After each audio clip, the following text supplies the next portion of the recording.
and welcome back to another episode of Just Read It, okay? I'm C. Okay. In this episode, we will be covering chapters 30 through 38. We'll be encountering some unexpected visitors, catching a glimpse of what has Cassian shaking in his Illyrian leathers, learning about Elain's gifts, and heading back to Adriata for battle. We have a lot to talk about in this episode, so let's jump in. Love it. So, we start out with some flying and a nickname that I love because Cassian gives Nesda a nickname and calls her Ness. And she's like, no, don't even try it. Don't call me that. Which is the wrong thing to say to Cassian because, of course, now that's all he's going to call her is Ness. So the next day, Farah is still super sore from all of the training. The massage from Rhysand helped, but didn't take it away completely. So she tells Cassian and Azrael that she isn't training with them, which is a terrible mistake because literally seconds later, they both end up at the house wanting to know why. Azrael is super sweet, brings her a tin of salve to help with the aches in her back. And she tells Cassian she's not training with him because she's too sore and asks if he will fly Nesda up to the House of Wind because she's going to take Nesda to the library.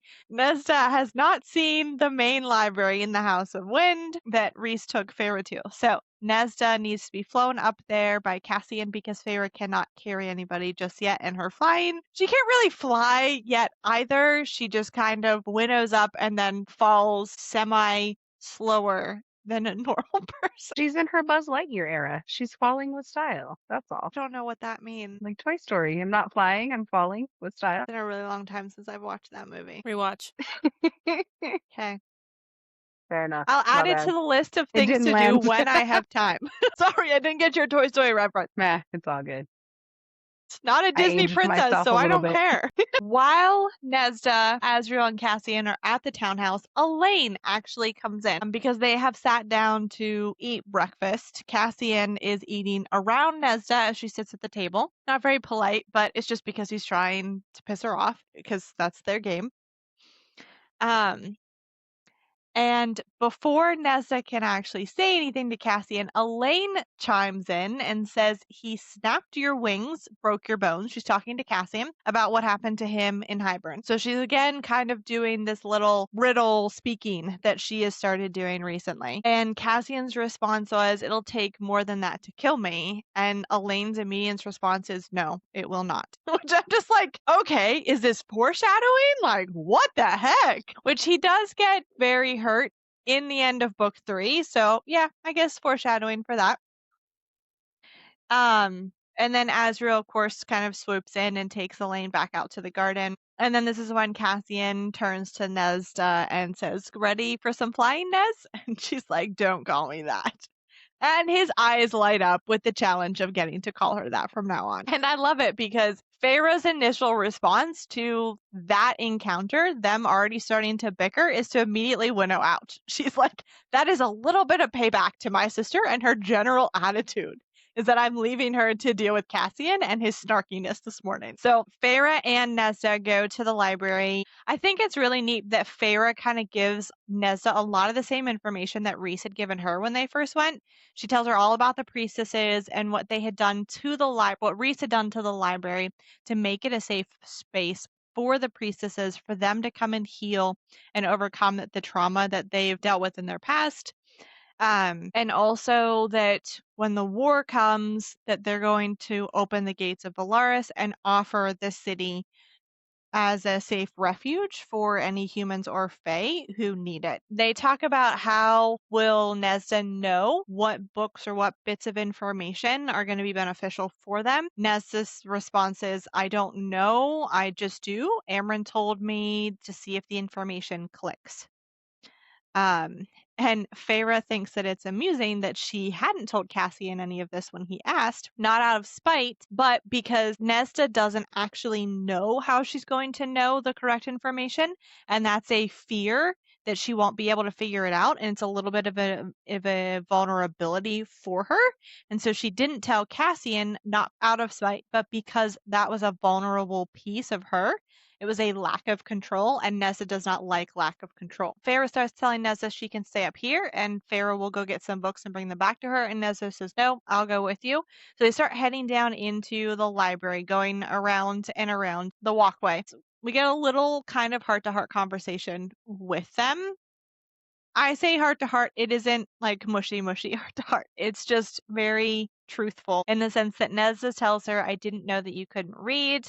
I didn't know where you were in your lessons when everything happened. I assumed you could read as easily as us. Feyre's response is just, well, I couldn't. And Nesta asks, why didn't you ask us to teach you? And Feyre says, because I doubted you would agree to help. Nesta says, Amren said that it was Rhysand who actually taught you how to read. And she says, he did.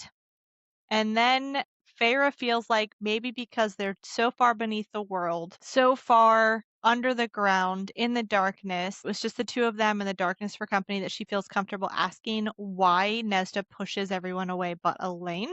And I think it's interesting because Feyre gets the feeling that she can ask those hard questions in certain times. Like now she's below the earth. In book 2, she felt that way when talking with Rhysand when they first got to the House of Wind, and it was all the way up on a balcony on top of the house. So either above the world or below the world. Feyre kind of gets the sense that she feels more comfortable to ask difficult questions in those different like physical scenarios, which I think is interesting that she does. But she does ask that, and before Nesta is actually able to answer, something happens. There is a shift, a tremor or a ripple, like some piece of the world shifted, like some off-kilter cord had been plucked. What kind of wording is that when we get to Nesta's book and she actually has an instrument where she plucks the strings to change things, like foreshadowing, like crazy. They start looking up behind them where there were Fey lights because they had walked through and the Fey lights turn on when their motion sensors. Now the Fey lights coming from above are guttering out and complete darkness is coming down. They don't know what it is. Neither one of them is prepared to fight. The only thing Feyre has is an Illyrian knife. So she tells Nesta to run because a darkness was surging for them, devouring the light as it came. So she's trying to talk to Rhys through the bond, through this whole encounter. However, something is stopping them, whether it's the wards of the library or something else. She isn't able to get a hold of him. And then she thinks, oh, I can winnow. Why am I not doing my own magic to actually help us? And right when she realizes that, the darkness behind them pauses and two high Fae step out, both of them male, one dark-haired and one light. Both in gray jackets that are embroidered with bone white thread, and they both have the Hybern emblem on their shoulders. So these are two soldiers of Hybern that have come to take Nesta, and since Feyre is there, they're going to take her as well. And before Feyre is able to winnow them away, they blow a powder into their faces, which is the Faebane powder.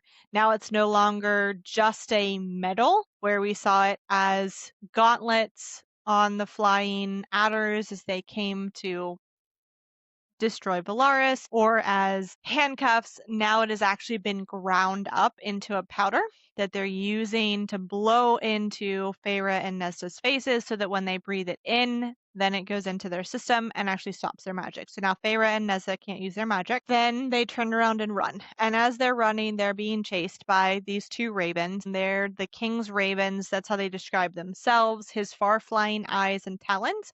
And we've come to take you back. So I think it's interesting because this isn't the first time we've seen somebody shapeshift into a raven, because Dorian shapeshifts into a raven in Kingdom of Ash as he's trying to figure out where to infiltrate Morath and ends up meeting Maeve at that point. So not necessarily a tie. I just think it's interesting that we now see a second set of people who are transforming into ravens. So they talk, the ravens, as they're chasing them down the walkways of the library, talk about how they were able to get into the minds of the priestesses to tell them that they were scholars, to let them in without issue, that they are there specifically for Nesta, but it's an unexpected prize that she is with Feyre, so they will take Feyre as well. And one of them says, "You took something from the cauldron. The king wants it back." And this is when they realize Nesta took something so vital to the cauldron that one, the king wants her back. That he too wants her back more than he wants Feyre, which is crazy because we all thought he was after Feyre, but that it's also because the cauldron lost something vital that it can't shatter the wall.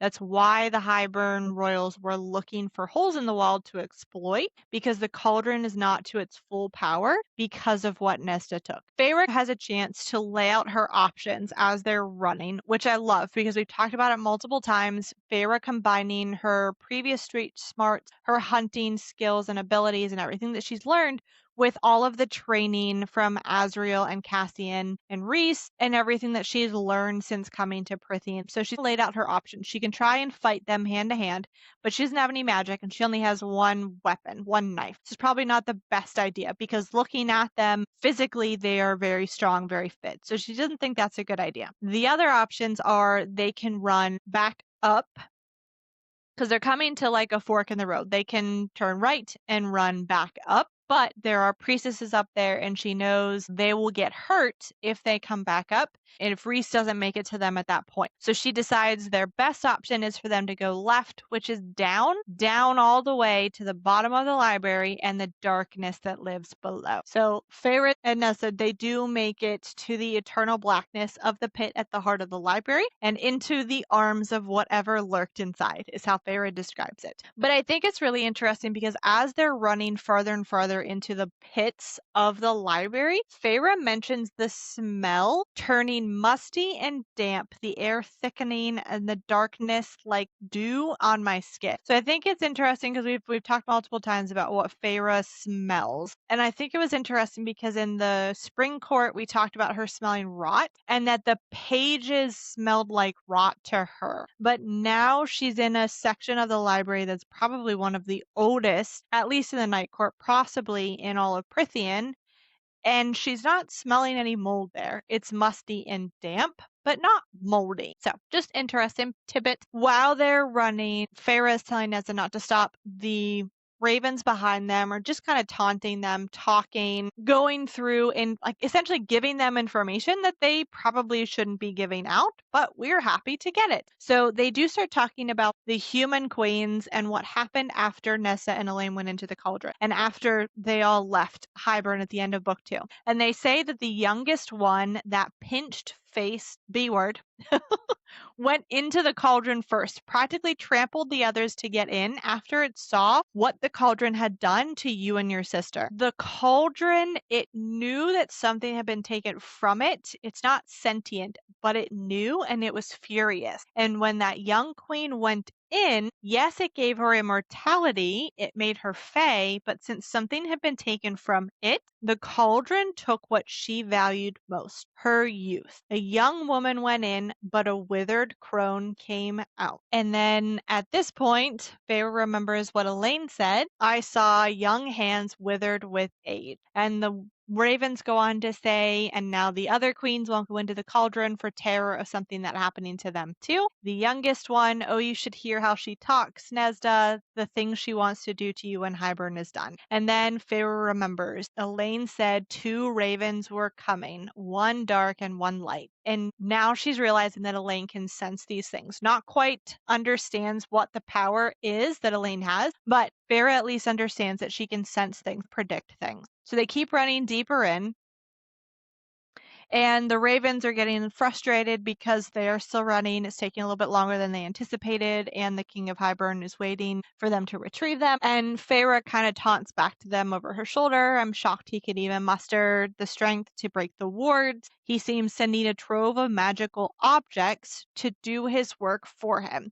So I picked this specifically out because we get mention again that the spellbook Amarantha stole to use on the High Lords when she came 50 years ago was the Highburn King's spellbook. A spellbook. Like, we don't get spellbooks very much in any of the worlds for Sarah J. Maas, but outside of her worlds, a spellbook is most often used by a witch, where they collect all of their spells, or another witch has collected their spells and passed the book on to someone else. So it makes me wonder what powers the King of Hybern actually has, because it mentions multiple times that he uses spellbooks. He has a cauldron. Granted, it's the size of a bathtub, but he has a cauldron like a witch. So what's to say that the King of Hybern isn't some form of witch? Or some form of rare male witch, since those were super rare in the Throne of Glass world. What if he has additional powers because he's one of few male witches? I didn't think about that until right now. That's nuts. Interesting. Especially because we don't even get his name, just like we didn't get the name Name. of Dorian's dad until book 4 in Throne of Glass. Suspicious. It's all suspicious. Don't. Anyway, and so yes, it is Amarantha who had used the King of Hybern's spellbook when she took over the powers of the High Lords. It is now back in the King of Hybern's hands. We've mentioned it a couple of times throughout that he has it again. Ravens do mention that this was another little spell that he could only use once or to crack through their wards. Only once could it be wielded. So they continue running. They do pause for a second because they at this point they've made it to the bottom or very close to the bottom of the library. And Feyre gets Nesta to keep running, begs her, gets to a point where she's begging her to keep running. Nesta finally agrees. So Nesta runs through a doorway, and then Feyre knocks over a bunch of bookshelves. So we get a super Egyptian mummy flashback to where all the bookshelves fall over onto each other. Books are everywhere, but it does block the doorway so no one can follow after Nesta. So now it's just Feyre and the two ravens. And they say it doesn't matter because we're still gonna we'll still find her because we don't want sisters to be separated. Feyre is now in complete and utter darkness. And so she's searching through the bottom pit of the library trying to find the next set of shelves. She gets to a couple points throughout this entire encounter where she kind of wants to lock up like she's done before, but she calms herself, talks herself through it, calms herself down so that she can think rationally and make it to the next step. So she makes it far enough and it's dark enough that the ravens aren't able to find her either, but she gets to a point where she's crouching in front of a bookshelf and she can feel something above her, behind her, crouching above. And it asks if she's the High Lady of the Night Court. And she says yes. And she says the voice was both young and old, hideous and beautiful, that she could sense no body heat, detect no physical presence, but I felt it behind me. Even with my back to the shelf, I felt the mass of it lurking behind me, around me like a shroud. And it asks, what shall you give me to protect her? And she asks, what do you want? Through this whole thing, the ravens are trying to find her, trying to figure out who she's muttering to, what she's muttering. And they even go so far as to say, does she know any spells that she could be chanting? That's one step further, making me think that the King of Hybern is a witch, because then he's just using spells and not actually using magic. Unless it's like word marks that he's using, and then we're just going back to Elain in Throne of Glass, because that would be super similar. Or could it also maybe stretch, but now you've got me thinking on the witch train. What if we've talked about the potential witch background and the girls in the sisters family line too? What if Hybern is aware of that, knowing their last name somehow in a way we don't know is aware of it, and they think it's another allusion to them having witches in their family line? Yep, and that's another reason Possibly. why Hybern wants all three of them. Exactly. Yeah, could be. Who knows? So the bean at the bottom of the library does say that the stone and wind hear all, speak all. They whispered to me of your desire to wield the carver, to trade.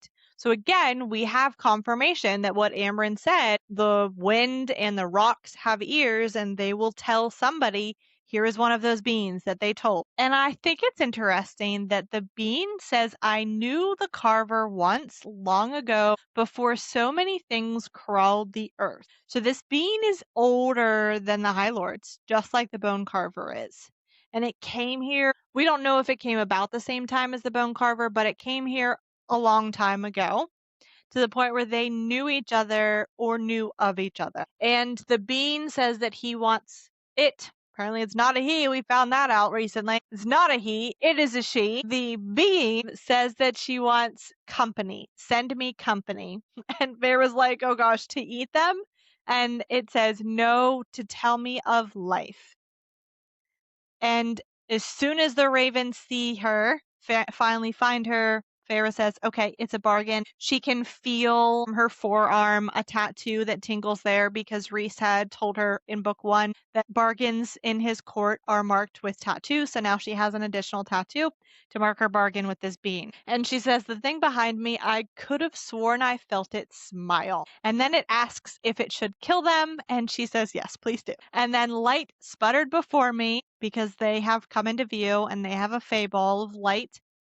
And then she can see on their face that their attention was on her and then rose over her shoulder. And absolute unfiltered terror filled their faces at what stood behind me. And then the being tells Feyre to close her eyes so that she doesn't see it. And she obeyed because why the heck would you keep your eyes open if you know that thing's going to be terrifying? And then she says, all I heard then was screaming. At that point, Cassian finds her, continues to say, don't look, don't look. Rhys also finally lands. I felt him land on the floor of the pit so hard the entire mountain shook. She opens her eyes, wants to go to Rhys to embrace him, make sure he's okay. He orders Cassian to get them out. And then he throws up darkness because he doesn't want Feyre to see what he sees with the bean and the two ravens. So Cassian immediately takes Feyre to where Nesda is. I pointed it out because Sarah makes it very specific that Cassian stretches out an arm to Nesda and Nesda immediately walks into it. No questions asked. Just immediate walks in and he flies them both. And all they could hear was additional screaming behind them. Anyway, they end up in the family library in the House of Wind. Cassian pours them brandy so that they can calm their nerves from the terror that they just went through and potentially saw with the bean. Neither one of them are hurt. Eventually, Rhys comes. His hands are covered in blood. He tells us a little bit later that he wanted to feel it when he killed them. That's why he didn't shield himself from the blood. But he is very, very frustrated, very mad and angry at this occurrence. And we're going to find out why in a little bit. But first, Rhys wants to know what bargain Feyre made with the bean at the bottom of the library. And he asked, what did you give it? And she says it said it wanted company, someone to tell it about life. I said yes. He asked, did you volunteer yourself? She said no. It just said someone. We didn't specify when. So that's all the bargain. It was, which is a complete opposite from the bargains that Feyre made in book 1, because she is very specific. Both she and Rhys were their bargains in book 1, whereas this bargain was made with very little information. It is just give me company. No idea as to who, no idea when, how long, nothing. So it's very interesting to me. It's a complete opposite, complete reversal from book 1 and the bargains. Rhys tells them that the ravens were almost dead by the time he made it there from the beast, that the beast left their mind aware enough that Rhys could enter them and finish what the beast had started. So it's at this point that Feyre is starting to put the puzzle pieces together. So she realizes that Hybern is hunting for Nesda because Nesda took something from the cauldron, and that the queens want her dead for vengeance, for robbing them of that immortality. And so they ask what Nesda took, and her response is, I don't know. Even Amren can't figure it out. And then Nesda turns to Feyre and is surprised and says, you told me to run. And Feyre's response is, you're my sister. And then they bring up Elain. Rhys says Elain is fine. Azriel is at the townhouse with her. Lucian is on his way back. Moore is nearly there. They know of the threat. They'll protect her. She's fine. And this is where we find out Rhys is upset because Hybern infiltrated their city again. The first time was unexpected, but this time, not that it was expected, but they should have been better prepared because of what happened the last time. And Rhys tells us that the spell was of mighty power, able to be wielded only once to great effect. One capable of cleaving wards, he must have been biding his time to use it. Amren is currently working to rebuild the wards and adapt them. so that something like this can't happen again, and that she will then begin combing through the city to find if the king also deposited any other cronies before he vanished. So the king is no longer there. He kind of popped in, broke through their wards, left the raven, and then left himself. Farah mentions that she did not see it, that Cassian, however, had seen it again because his skin is again pale. Farah is attempting to talk Rhysand down to get him to calm down a little bit. Says, yes, things went badly. He got past our defenses, but no one is hurt. And the ravens revealed some key pieces of information. Now we know that the cauldron has not at its full strength because of what Nesda took, and that now Nesda is more of a priority to the king than Farah is. Farah wants to know how Rhys knew because she couldn't get to him through the bond, and he says that Clotho is the one who sounded the alarm, that there's a specific bell inside the library that when it's rung, it alerts him. Where else have we seen that? Dun, In dun, Throne of dun. Glass, in the Torre Chesme, the healer's library also has a specific bell or a specific bell system that if certain things are wrong, that's when people know, the librarians know, and the students know that something bad is happening and they need to leave. Very similar system. So that is how Rhys and Cassian knew. Cassian was just the one who got to them first. And then Rhys lets Farah into his mind to be able to see what Cassian saw because Cassian has already given Rhys this memory. And so I think it's interesting because we like to see from different perspectives when we can. So this is a rare instance where we get to see Cassian's perspective. And his initial fear isn't just because Farah is down there, but also because Nesda is down there. And he first sees Nesda stumbling out of the dark wide-eyed, her fear a tang that whetted his rage into something so sharp he could barely think. So he gets to a point where he is enraged so much because of her fear, very similar to the killing calm that both Elain and Feyre go into when their mates are hurt. Cassian goes into something similar at this point, but it also mentions her fear a tang, which we haven't talked about, the tang, the metallic tang that Feyre has smelled in a while, but it's kind of similar word. And that Nesda approaches him and he thinks she's going to like hug him, embrace him because she's afraid. It's not. She actually shakes him because Feyre is back there and she needs him to go get Feyre. He goes then to get Feyre, and that's where the memory ends. Rhys finally says, okay, as long as we don't have to invite the beast at the bottom of the library back for solstice dinner, then I guess I can live with it. And Feyre's like, you can live with it. I'm the one who made the bargain with him. And Rhys says, well, at least now if one of you misbehaves, I know the perfect punishment. Going down there to talk to that thing for an hour. So now Rhys is turning it around into something amusing. I'll just make y'all do this anytime you make me mad. And I think it's pretty funny because Cassian's then response is, no thank you, I would rather scrub the toilets.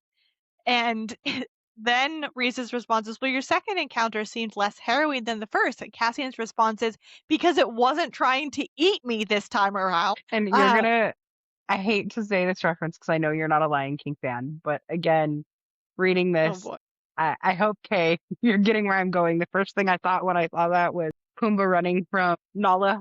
She's gonna eat me. That's all I could just imagine Cassian saying. What's she trying to eat me? All I could think when I was watching. I don't know what it is, but maybe I've been playing too much of the game. But That's really funny. Yeah, exactly. And then Rhys tells them that warn whoever needs to know. Everyone needs to stay indoors tonight. Children off the streets at sundown.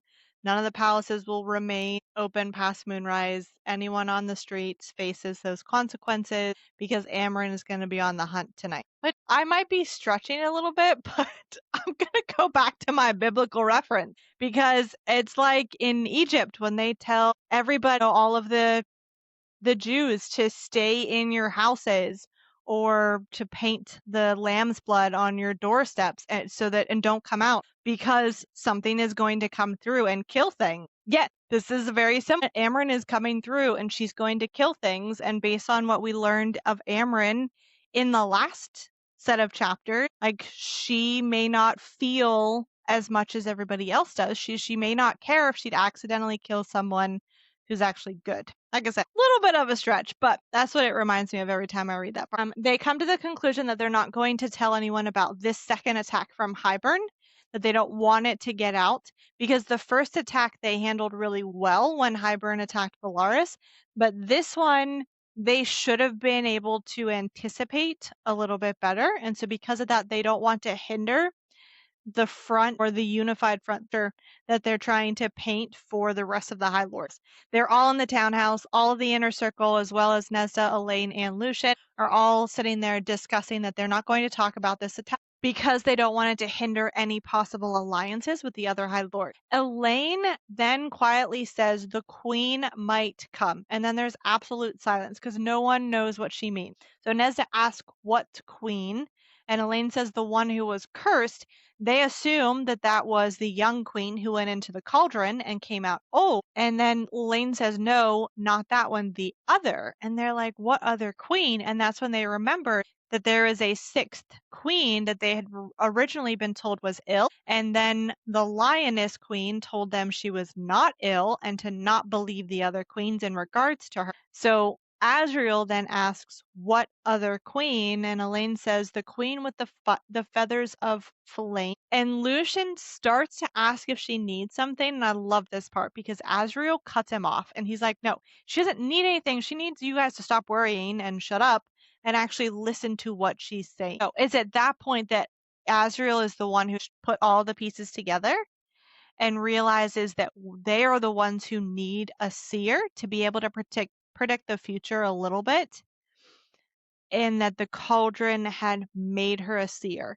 That possibly the cauldron had gifted Elain this ability because it chose to give it to Elain, whereas Nesda took from the cauldron. So Elain, as if feeling like the discussion of this is kind of bringing her out of her fog, turns to Mor to ask, since Mor is truth, if this is the truth. Mor kind of looks her over. Yes, that is the truth. So then Azriel turns to Elain again and says, there was another queen?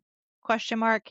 And she says yes, and that's when Mor remembers the sixth queen, the queen who was not ill.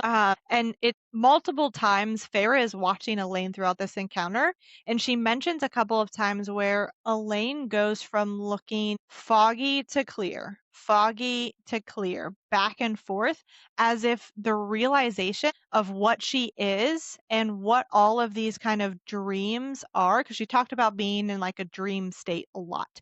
So I think them talking about all of this and kind of putting the pieces together for Elain is helping her understand it herself and kind of clearing that fog for her, as if our understanding freed her from whatever murky realm she'd been in.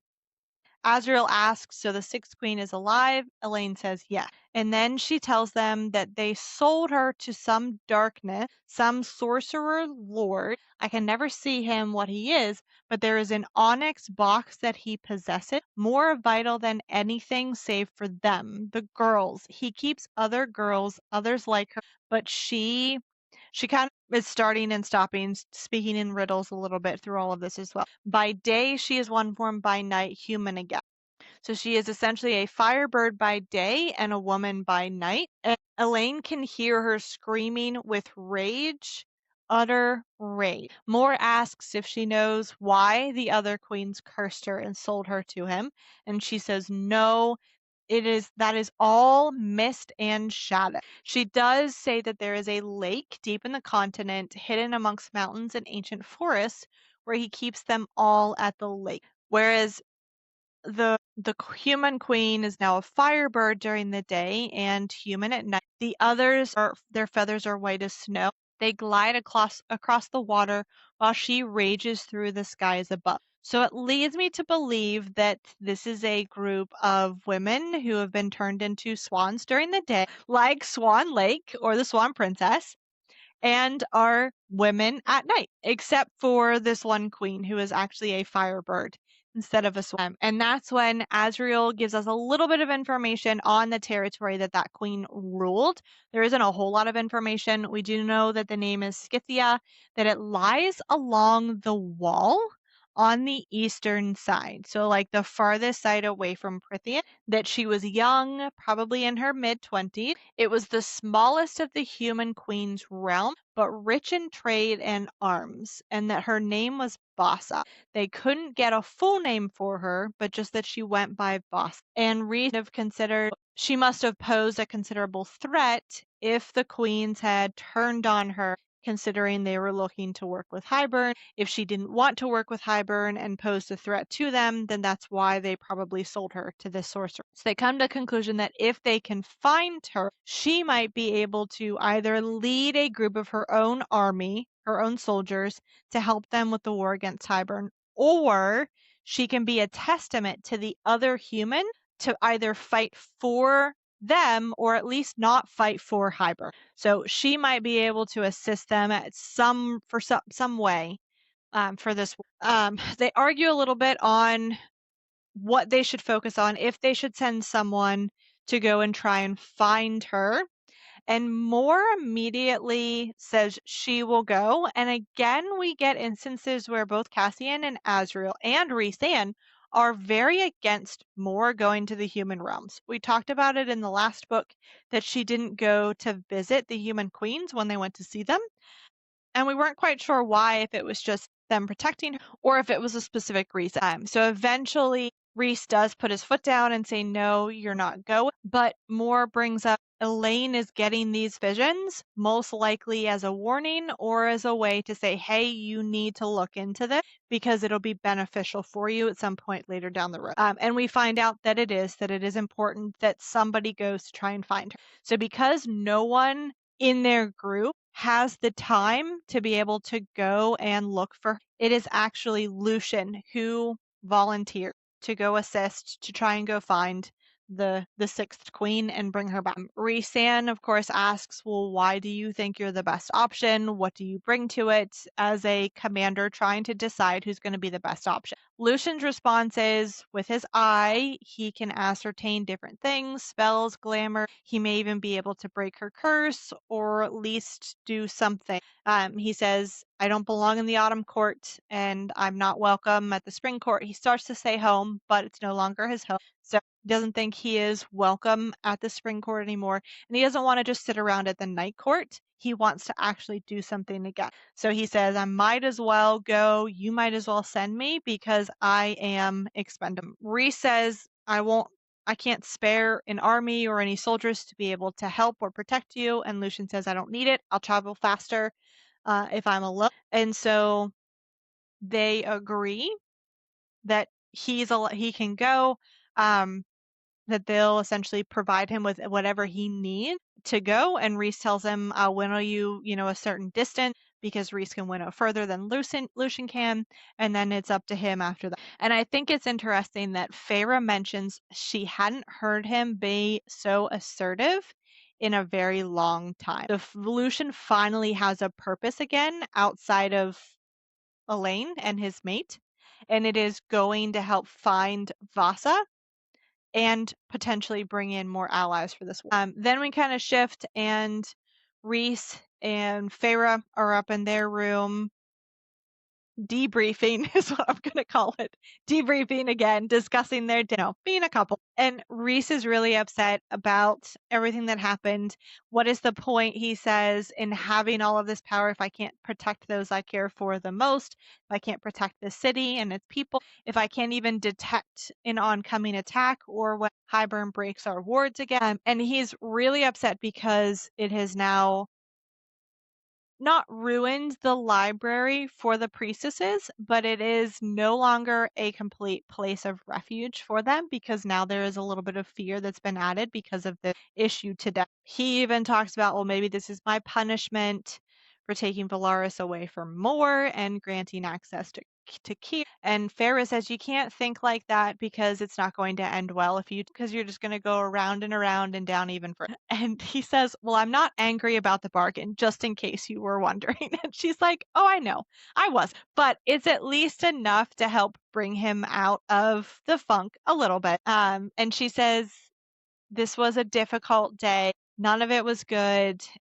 but this wasn't your fault. It's all Hybern's fault. We forgot Amarantha's spell book, and that's to our own loss, but we have a book of our own, and hopefully the spell we need is within. And Reese says, remind me to give you a rate. And she says, well, what for? And he says, for your sage counsel, and the other vital services that you provide to me. Because he has to tease her a little bit. So Amren goes through and the city and doesn't find any bad guy. Sorry, at the beginning of this chapter, that's where I had put together, because I hadn't put together Amren and the connection between the angels and everything, and then I was reading through this and how they were leaving blood for her on the doorsteps, and I was like, wait a minute. And then that's where it started connecting for me, because I didn't until this chapter. I just thought it was kind of crazy that, and I don't even think I still understood it as it being the angels, but then I was still comparing it, even though I didn't fully understand that. I don't know, it just kind of blew my mind a little bit. As she put it in Right? like that. That's what it reminds me of every time I read it. Because, yeah, then they leave blood out for her because that is what she drinks and is a way for them to be passed over and for her not to kind of turn her eye on their household. Yeah. So I agree. I feel like it's very similar. Very similar. We do get a chance. One of the priestesses does allow Reese to come into her mind to see what had happened, that Hybern had left her alive for whatever reason, that the king had sundered the wards with that fleeting spell. His ravens had appeared as two scholars to get the priestess to open the door and force their way into her mind so that she'd welcome them in without being vetted. And so Reese and Moore actually spend multiple hours with the priestesses trying to get them to feel more comfortable and safe in their home again. And I loved right here that it mentions that they had that jagged edge soothed as they walked away from being with the priestesses. You knew at the end of the last chapter that Moore and Reese seemed to be the most shaken from the way it was written. So for them to kind of have that calm, giving that peace back to the priestesses, I thought that was such a nice way to, I hate using the word nice, but like we were talking, kind of still balancing life with all of the ward council prep. I think it's kind of awesome that we still have just real feelings, hey, let's tether you back to relate in some. Yep, I agree. It's after everything that happens, they need some reassurance that they are still safe in this place. Yeah, just wait until we get to Crescent City and find out that there's a whole race of winged beings called the Malekith, which is another term for it. So yeah, there's lots of winged beings, all named various versions of angels throughout these worlds. Well, and I didn't touch on it last episode. I should have when you were going through it, but when it was talking about Amren's path, you talked about her grace a lot, but it also said her purity. It talked about her peace, all of that she shed to be who she was. And that was actually, I didn't connect the lamb's blood. I connected the fallen angel theory more so in that section last episode than I did. I didn't click the lamb's blood until you guys pointed it out today because I'm like, oh yeah, that makes sense, which is funny because she preferred lamb's blood when Feyre took her the blood after they got the first part of the book too.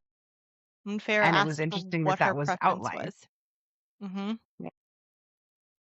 Oh yes, lots of little ties in all of her books. And then the next day is when Lucian is going to leave. He winnowed by Rhysand to the continents to try and find Voss. Right before he leaves, Elain does come out, and as he is winnowing away, she does kind of take a step towards him. Who knows what for? It could be to talk to him, to say goodbye. We don't really know. But then she does kind of shrink back into herself a little bit. Amren does tell Nessa that she thinks Nessa's getting close to begin trying on something tangible, but that's the only information that Farrah gets from Nessa, pretty much, on how she's doing. And then Reese comes back after winnowing Lucian over and says everything went about as well as it could have gone. He does call Elain their seer, and Nessa immediately responds with, "Don't call." And then, of course, Farrah's response, mind to Rhysand, is "Don't provoke her." And his response is, "Well, then can I provoke you? Because I need to provoke somebody." And then Amren storms in, and this is when we find out that Hybern has attacked the Summer Court. This is their next move in their chess game, that Hybern is going to try and take out the Summer Court, because we find out that Adriata fleet, all of their ships are actually spread out so that they don't have a large enough army able to come back and help Adriata. That it's just the soldiers, the small amount that Tarquin has there, that is going to be able to defend. Tarquin hasn't officially called for aid, but Amryn got the message because Varian sent it to her, because she and Varian still have some sort of relationship. We're just not quite sure. So that's when they talk about the armada is scattered along the coast. Half is in Adriata, but the other is dispersed. And his terrestrial army was moved to the spring border after what Feyre did to the spring. So the closest legion is about 3 days march away from the city, and not many can win. And that Hybern is coming after the summer court because it seems to be not well defended at the moment, and it's going to try and take them out very quick. So at that point, they decide they're going to go to Adriata to help fight, to help defend the city. They don't have a whole lot of options. Kyr's Darkbringers are not ready to march yet. And the Illyrians are able to, there at least a few of them are going to be able to come to assist. So Cassian goes to the war camp. Azrael vanishes with them to go ahead and scout out Adriata, taking most of his spies with him to figure out where they need to go.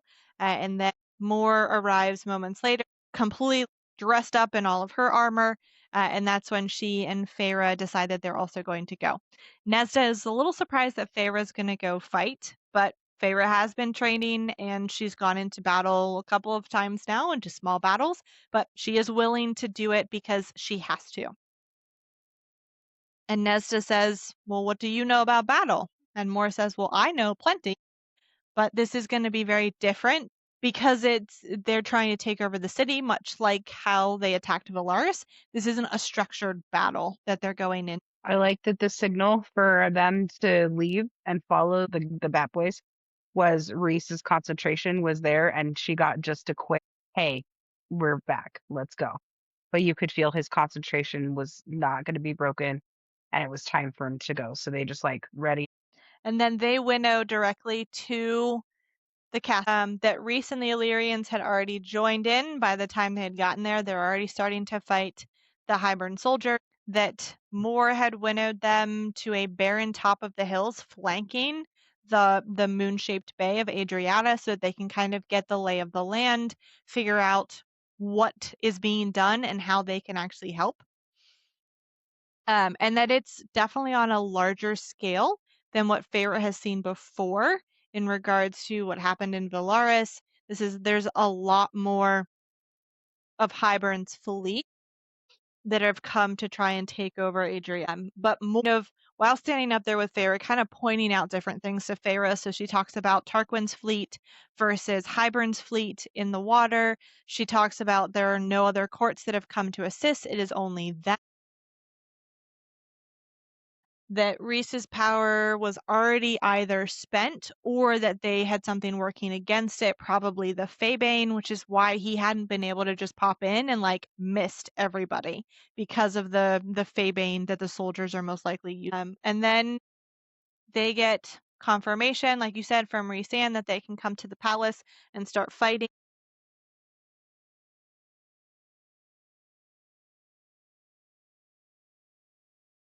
We do find out that Moore has a curving blade that is seraphim steel. So that would have been from Draken and Miriam's people. I don't know that it's actually important. We do find out later on that there are other swords and knives that are important, but I can't remember this one ever being mentioned. But I thought it was interesting that it specifically says seraphim steel. And we've talked multiple times now about the different angels and winged beings in Sarah's mass verse. We'll see. But Moore tells Sarah that they're going to stick together, that they need to stick close as they go through. And so they land. And she says, if you can't bring yourself to make the kill, then I need you to shield me from behind. And Feyre says, I can do it. I can handle the killing. And Moore says, okay, don't stop. Don't linger. We press forward until I say retreat. Leave the wounded to the healer. We're going through and we're going to kill anyone in our wake is essentially what they're deciding on. So Feyre says, okay, let's go. So they kind of start out at one point in the palace and they head in one direction, dealing with all of the soldiers, the Hybern soldiers that they meet along. There are lesser fae that are trapped below and that the high fae are up above, and that they've kind of barricaded themselves so that the lesser fae can't get in and the hybrid soldiers can't get in. So Farah's response is, we need to help the lesser fae because she is all about equality and helping everybody. So they start working their way down the 3 levels to get to the lesser fae and fight all of the soldiers behind. There it does mention that the first and second kills were the hardest ones, but she didn't waste any physical strength on that. She is just going through and killing them as she says, even as my body hesitated at the kills, my magic didn't. And they kind of fight back to back a little bit as they're going through, protecting each other, fighting against the Hybern soldier. Farah is using both her steel as well as her magic, just like we've seen her fight in the past. She's melded them together or for the best result. And then they do end up getting down to that area, cleared of all the Hybern soldiers to help save the lesser. They cleared the palace and its lower levels, and then they took to the streets. The steep hill leading down to the water had lots and lots of Hybern soldiers on it. And slowly they purged the streets of the Hybern soldiers. Talking about Pharaoh with her, equality. I love that as they went to leave the castle, they went all the way through. They left the 2 alive, hurt, disarmed, but unalive with 2 Illyrian blades, so that the lesser fae had that chance to kind of take their power back in the battle. And also the same thing, they said the ones that were merely slaughtered, they killed real quick, but those that were doing more than slaughtering, well, they made sure they took what time they could on the. I like that she has that, and maybe it's because she's with Moore in that moment, but that moral high ground when it comes to killing, I guess. I don't know if moral high ground is exactly what I'm thinking, but you know what I'm saying? Like Right. the ethical But yeah. code during her moral code while she's going through it. Yes, I agree. Then Farah is looking for Rhysand, trying to figure out where he is on the battlefield, make sure he's okay. So she kind of spear her mind to him, which we've seen her do before. We've talked about her like kind of pushing her awareness or her consciousness out to somebody else. And then that's where she is kind of watching Rhysand kind of in his mind to see Rhysand has actually tracked the king's powers to a specific ship. He has tracked the strange damper on his power. He's tracked it to a specific ship because it has also put a damper on the siphon's power that the Illyrians are using. So he has to cut it as quickly as possible so that they're actually able to have a better fighting chance against the Hybern soldiers. And it was as if some sort of spell had turned his power oily in his grip, harder to wield. So it hasn't nullified it completely like the Feyban does, but it has made it oily and harder to wield. And that was why the battle had gone on so long, because the siphons and their power was reduced. So at this point, Farah is in Rhysand's mind, seeing what he is seeing, and that's when the King of Hybern steps from below deck onto the ship, which is where Rhys has tracked the damper of the power. Rhys has kind of fought his way to get there. The king is there from what he can tell. It's not really the king, it's actually an illusion. The king isn't actually there. But the Rhys does try to taunt him a little bit. Glad to see you're still not fighting your own battles. And the king's response is, I was waiting for a more interesting quarry to find me. And Rhys is kind of trying to unfurl his magic, his power to kill the king, realizing that this had been a trap to discover which High Lord would be stupid enough to track down the source of the damp. And Rhys had known it was a trap, known that it would lead him to either the king or one of his cronies, but he had still. And Rhys does talk to Farah while she's in his mind, saying that if he was smart enough, he would keep the king alive, make Azrael break him, have him get him to yield the cauldron, and make an example of him to the others who were thinking of bringing down the wall. And Farah's response is, don't. Just kill him and be done with it. End this war before it can truly be. And then he says, but death here would be brutal and quick, and his followers would definitely turn against us. And Farah's response is, don't face him alone. Let us come with you. And Rhys is kind of trying to debate. He's looking at the different options that he has in front of him with all the information that he's gathered at this point to try and decide which is the best option. And he goes to lunge for the king's mind and meets nothing. There is nothing there. Not a trace, not a whisper, absolutely nothing. As if he were but a wicked. Farah is urging him to kill the king and be done with it. And Rhys's response is just, it's not that easy, okay? Not without searching this ship, searching for him and that source of the spell of power and breaking it. But he had lingered longer than he wanted. And the king does taunt him a little bit in regards to Farah, saying, such a remarkable girl, your mate. First, she bested Amarantha, then the adder, then she broke past his ward in his palace, and then she killed his niece and nephew. And Rhys gets a chance to ask where Tamlin is at this point. And Hybern, the king of Hybern, doesn't tell him because we've ruminated that we have no idea where he is. He could be Lucian, he could be not. We don't know. But he says Tamlin has plans for Rhysand after what you and your mate did to him, his court.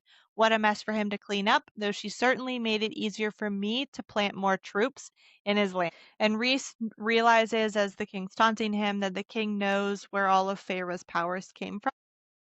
That they came from the other High Lord. And the king tells Rhysand, it will take everything to try to stop me, everything you have, and it still won't be enough. And when you have given everything and you are dead, when your mate is mourning over your corpse, I am going to take her. Which is a little bit of foreshadowing, but not complete. But I love that Rhysand boasts a little bit for Farah and says she defeated Amarantha and the Adder. I doubt you'll be much of an effort. And it's when the king then says, perhaps I'll give her back to Tamlin when I'm done, that Rhys gets angry because obviously it's the king just goes so far as to say that they are doing this to reclaim the things that they had lost in the past. That the king, the loyalists, and his people have no interest in spending another 5 centuries bow before human pigs, which is what they consider, not having humans as slaves, is that they're bowing to the humans, which isn't the case, but they aren't going to claw a living out while you shield and coddle the mortals. That they'll reclaim what was once theirs and what was Rhysand's and the other High Lords. So they're going to take over Prythian and all of the human worlds, pretty much everything. And that's when Rhys realizes that the king is an illusion because he ripples. So it is not the actual. And then he's gone. And then once he's gone, that power, that spell that is holding back that damper on their powers had vanished. And so Rhys allowed the Hybern soldiers aboard the ship, aboard the ones around him, the honor of at least lifting their blades before he misted them into a red mist. And that's it. Battle is over. Farah comes back to her body. Mor is kind of shaking her to get her to come back. Mor then leads her back to the palace.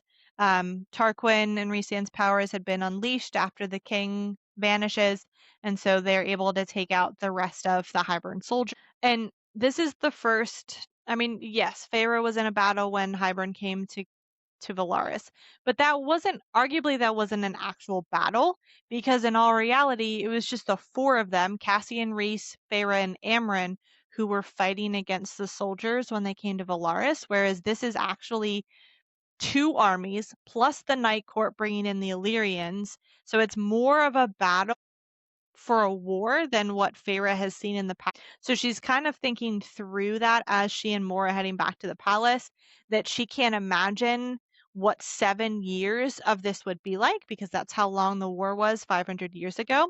And she can't imagine having to live through that and actually fight through that like they.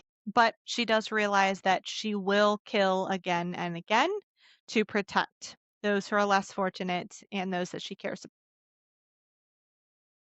So they do make it back to the palace, and it is actually Varian who they see relatively quickly. He is tending to some of the wounded. So he has another soldier come over and take his place, and then Varian comes to them. Feyre thinks he might be readying to kill them because of the blood rubies, but he is the one who actually warned them that they were being attacked. So he does tell them that Rhys and Tarquin are in the oak dining room where they had first died. And it's just Tarquin. Feyre thinks it was Rhysand that Varian was talking about. It's actually Tarquin and some of his high fae that have been there. And I think it's interesting that Feyre mentions that the kindness, the consideration that she'd last seen on his face is gone, replaced by a grim, cold thing that made my stomach turn. So Tarquin completely empties the room. So it is just him and Feyre, and he essentially said, "Thank you for fighting along with my soldiers to clear part of my palace," because he says, "I heard you helped clear the island and part of the palace." He says, "I thought you would come back to finish the." And he does tell her that he heard Tamlin took her back, heard that the spring court fell, collapsed from within, its people in revolt, and you had vanished. And when I saw the Illyrian legion sweeping in, I thought you had come for me too to help Hybern finish us off. And Morris says, "We would never ally with Hybern," and Tarquin cuts her off and says, "No, I'm talking to Feyre Archeron, not to you." And he demands why. Why did they come to? And all her responses, "Our dreams are the same. A united realm in which lesser fairies were no longer shoved down, a better world." The opposite of what Hybern fought for. And that he asks, he has the guts to ask, "Is that how you justified stealing?" And then Rhysand shows up and says, "My mate and I had our reason." And she, of course, is thrilled to hear his voice, that he is okay. Immediately asks mind to mind if Cassian and Azriel are okay as well. They're both fine, overseeing the Illyrian injured and setting up a camp in the hill. Tarquin then glances between them and realizes that they are. He does kind of throw it in their faces and is frustrated with what she did to the spring court, because it was so easy for Hybern to then sweep in and the door was left open. They docked in his harbors, and it was an easy trip to the summer court from the spring court. So the summer court is right above them, but also on the side of Hybern. So it was very easy for Hybern to then dock at the spring court and then just kind of sail right up to Adriata. And then he goes so far as to blame them, that they did this because of what they did in bringing down the spring court. Rhys then says, "We did nothing. Hybern chooses its actions, not us. My force shall remain camped in the woods until you have deemed your city secure, then we will go." And Tarquin asks, "Well, do you plan on stealing anything else while you're here?" And Rhys at that point is debating whether to apologize or not. And he doesn't get a chance to decide, because Feyre then says, "Tend to your wounded, Tarquin." Tarquin says, "Don't give me orders," which is exactly what Feyre has said to Rhysand in the past and to Tamlin. So she's just getting it thrown back into her face a little. She says to him, "We are at your disposal." Then Feyre walks out, and Rhys says to Tarquin, "I didn't have a choice. I did it to try to avoid this, to stop Hybern before we got this far." And Tarquin just tells him, "Get out, take your army with you. We can hold the bay now that we don't have surprise on their." And Rhysand goes so far to tell Tarquin, because Tarquin was not alive for the war 500 years ago, whereas Rhysand was. And Rhys says, "I saw enough of Hybern in the war to tell you this attack is just a fraction of what the king plans to unleash. Come to the meeting. We need you. Prythian needs you." Tarquin tells them to get out. Rhys says, "Feyre's offer still holds. We are at your disposal." And I love this last section. Tarquin says, "Take your mate and leave." And I'd suggest warning her not to give High Lord's orders. And Rhys says, "She is High Lady of the Night Court. She may do as she wishes." And all of the Fae standing around withdrew slightly from her, now studying her, gaping, and a murmur rippled through them. And Tarquin lets out a low, bitter laugh and says, "You do love to spit on tradition." And headed to their camp. But I love the way he ends that because Rhys is so good at declaring Feyre as like the top of the hierarchy or the food chain without saying much. And I love it. It cracks me up every time he does it because everyone's looking at her like she isn't a threat. She's not a big deal. And then Rhysand says something and they're like, oh, crap. So she's like as bad as he is. She's as strong as him or as powerful as him. And it just, I love it. It cracks me. Because I feel like he does it not just for them to see and not underestimate her, but I think he does it for her and to build her confidence because she hasn't had that. And he's subtly helped her build her confidence through the last two books. That's all we have for this set of chapters. If you haven't already, we'd love for you to like, subscribe, and follow us. Throw a comment in the chat if you have a different opinion or a theory that we missed, because that's a possibility. Maybe. We like to throw a lot of theories out there, even ones that are completely out of left field. If you think of any other ones that we missed, let us know, because we would love to talk about more theories. Otherwise, have a great night, and we'll see you again next time.